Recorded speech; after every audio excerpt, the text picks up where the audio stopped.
हिंदू पौराणिक कथाओं के अनुसार अप्सराएं देवलोक में रहने वाले देवताओं का मनोरंजन करती थी। साथ ही साथ जब भी कोई ऋषि, मनुष्य या दानव तप करते थे तो इंद्र उनकी तपस्या भंग करने के लिए इन अप्सराओं को पृथ्वी पर भेजते थे। इन अप्सराओं में हम सबसे पहले बात करते हैं पुजीकस्थला की।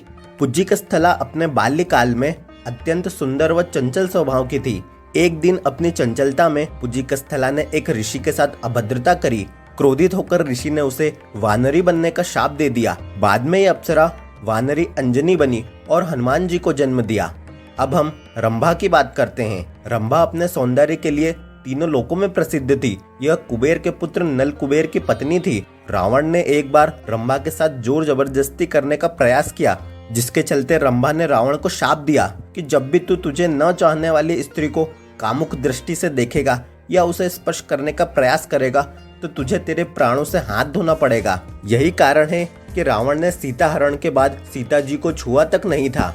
एक बार जब विश्वामित्र तपस्या कर रहे थे तब इंद्र ने विश्वामित्र की तपस्या को भंग करने के लिए रंभा को ही भेजा था, लेकिन ऋषि इंद्र की चाल समझ गए और रंभा को पत्थर बनने का शाप दे दिया। अगला नाम मेनका का है। जब रंभा विश्वामित्र की तपस्या भंग नहीं कर पाई तब इंद्र ने मेनका को पृथ्वी पर भेजा। मेनका ऋषि की तपस्या भंग करने में सफल होती है। बाद में मेनका और विश्वामित्र के संयोग से शकुंतला का जन्म होता है। अगला नाम उर्वशी का है।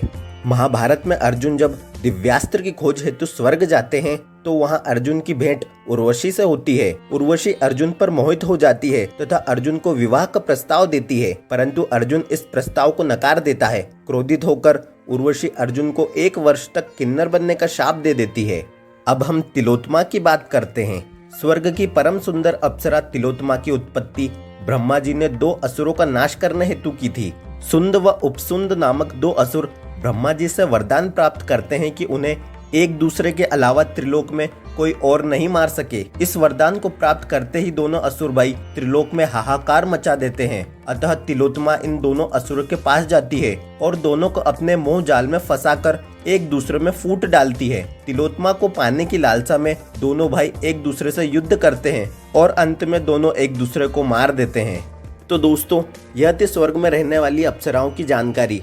अगर आपको यह वीडियो पसंद आया है तो वीडियो को लाइक व शेयर जरूर करें। साथ ही अपने विचार हमें कमेंट करके बताएं और ऐसे दिलचस्प जानकारियों के लिए हमारे चैनल स्पिरिचुअल ज्ञान हिंदी को सब्सक्राइब करना बिल्कुल भी ना भूलें। धन्यवाद।